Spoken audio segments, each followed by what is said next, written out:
Welcome back, mga ka-royalty. Mabuhay kayong lahat at balik muli sa ating YouTube channel, Royalty EJ Laharca.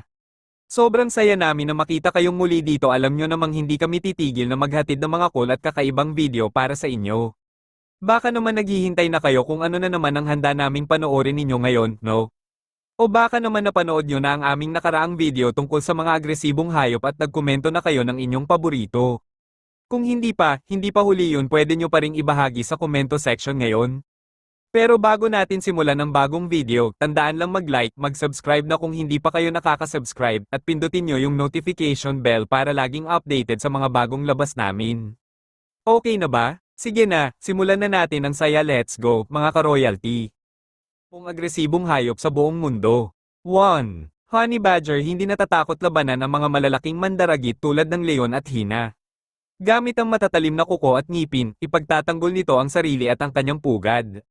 2. Nile Crocodile, isa sa pinakamalaking reptilya, kilala ito sa pagiging agresibong mandaragit at teritorial. Maaari itong umatake ng tao at iba pang malalaking hayop.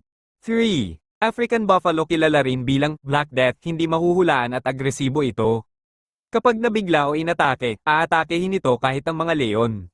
4. Hippopotamus, sa kabila ng mukhang mahinahon, ito ang isa sa pinakamamatay na hayop sa Africa. Teritorial at agresibo lalo na kapag pinoprotektahan ng mga anak. 5. Saltwater crocodile, ang pinakamalaking nabubuhay na reptilya, lubos na teritorial at agresibo. Kakainin nito ang anumang bagay mula sa isda hanggang sa mga mamal kabilang ang tao. 6. Black mamba, isang napakabilis at nakamamatay na ahas. Kapag nakaramdam ng banta, aatakehin ito ng paulit-ulit at maglalabas ng maraming lason. 7. Tasmanian devil, isang carnivorous marsupial na lubhang mabangis sa pagitan ng kanilang sarili at ibang hayop, lalo na kapag nakikipagkumpitensya para sa asawa at pagkain. 8. Black rhinoceros, maaaring maging agresibo kapag nabigla. Gamit ang mga sungay nito, maaari itong tumakbo ng bilis na hanggang 35 milya kada oras at sumugod sa banta. 9. Wolverine, maliit ngunit walang takot at agresibo. Maaari itong ipagtatanggol ang sarili laban sa mga malalaking hayop tulad ng oso at lobo.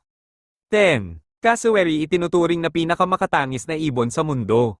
Kapag nabigla, magiging labis na agresibo ito at atakehin gamit ang malalakas na paa at matatalim na kuko. Sa Pilipinas, may mga hayop din na maaaring maging agresibo kapag nakaramdam ng banta tulad ng king cobra at Philippine eagle. Ang king cobra ay nagiging agresibo kapag naabala ang teritoryo nito, habang ang Philippine eagle ay protektibo sa kanyang pugad at biktima. Gusto mo bang malaman pa ang tungkol sa mga agresibong hayop sa Pilipinas o sa ibang bahagi ng mundo? Walang anuman po. Sana ay nagustuhan nila ang impormasyon tungkol sa mga malalaking hayop sa lupa. Baka pwede mo pang irekomenda ang channel na yan sa iba na mahilig sa mga nilalang na may buhay, siguradong magiging masaya sila sa mga nilalaman nito.